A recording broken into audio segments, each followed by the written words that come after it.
నేను అభిప్రాయం ఒక్క నిమిషం సార్, అంచనాగా నీ చెప్పే ఇప్పుడైతే పార్టీ పరంగా కొన్ని నిబంధనలు మాకుంటాయి, అంచనాగా నీ చెప్పే స్థాయిలో ఇప్పుడు లేను. ఒక 10 రోజుల్లో పవన్ కళ్యాణ్ గారే, ఇంకా అప్పుడు వాళ్ళే చెప్తారు, 10 రోజుల్లో పవన్ కళ్యాణ్ గారు నోటుదారు. ఎందుకంటే మీ చెప్పడం లేదండి, నేను అవనాయండి, శాఖర్ రెడ్డి ఎవరవనాయండి ఉంటది కదా. సార్ ఇప్పుడు ఒక్క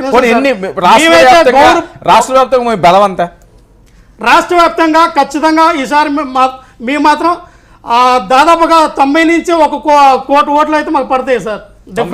కోటి ఓట్లు డెఫినెట్ గా పడతాయి. అది మా బలం. ఎందుకంటే ఈ రోజున జనసేన గ్రాఫ్ ఏ విధంగా పెరిగిందో మీకు తెలుసు. మాకు కిందసారి 7 నుంచి 8% ఓట్లు పడితే ఈసారి 30% వరకు కూడా ఎగబాకం అంటే అత్యక్తి కాదు. ఎందుకంటే ఖచ్చితంగా రాసుకోండి వర్మ గారు, రేపొద్దున టీడీపీ జనసేన బీజేపీ సంకీర్ణ ఈ కూటమిలో 160 పైకి సీట్లు కొడతాం. జగన్మోహన్ రెడ్డి గారు 15కా 12కా 10కా 5కా దేనికన్నా ఆయనే ఫిక్స్ అవ్వాలి. ఎందుకంటే వైనాట్ పులివెందులని మేము బయలుదేరుతున్నాం.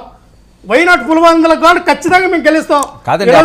కాదండి, ఆ 15 ఎందుకు వదిలేశారు? వాళ్ళు అయితే ఆ 15 కూడా వదలలేదు. వాళ్ళు వైనాట్ 175 అంటున్నారు. 165 ఎందుకు ఆగిపోతారు? మీరు 170 చెప్పియండి, ఏముంది? 175 వాళ్ళకిలాగా మేము సార్ మేము అన్నం తింటున్నాం సార్. వాళ్ళు ఏం తిన్నారో వాళ్ళు అర్థం చేసుకోవాలి. ఎందుకంటే అన్నం తిన్నాడు ఎవరైనా సరే. వర్మ గారు ఏం తింటున్నారు లాంటి వ్యక్తిగత విమర్శలు మీ వ్యక్తిగతం చేయలేదండి శాఖర్ రెడ్డి గారు, మీ వ్యక్తిగతం చేయాలా? వాడు గుర్తుపెట్టుకోండి, వ్యక్తిగతం చేయాలా? వ్యక్తిగతం అంటే అర్థం చేసుకుంటారు సార్. మీరు మీ అభివృద్ధి గురించి చెప్పండి సార్, మీరు చేసిన అభివృద్ధి గురించి చెప్పండి. జగన్మోహన్ రెడ్డి గారు చేసిన అభివృద్ధి చెప్పండి, ఈ 4 సంవత్సరాల 10 నెలల అభివృద్ధి చెప్పండి. వర్మ గారు నేను చెప్తానండి, జగన్మోహన్ రెడ్డి గారు ఈ రోజున దళితులు దూరం అయిపోతారండి. కోడికొత్త శ్రీనికి ఎప్పుడు బెయిల్ రాకపోతే ఎలక్షన్ స్టంట్ గా ఇప్పుడు బెయిల్ వచ్చిందంటే దాని అర్థం ఏంటి? ఈ రోజున విజయవాడలో సార్ 206 అడుగులు అంబేద్కర్ బొమ్మ దేని కట్టారండి?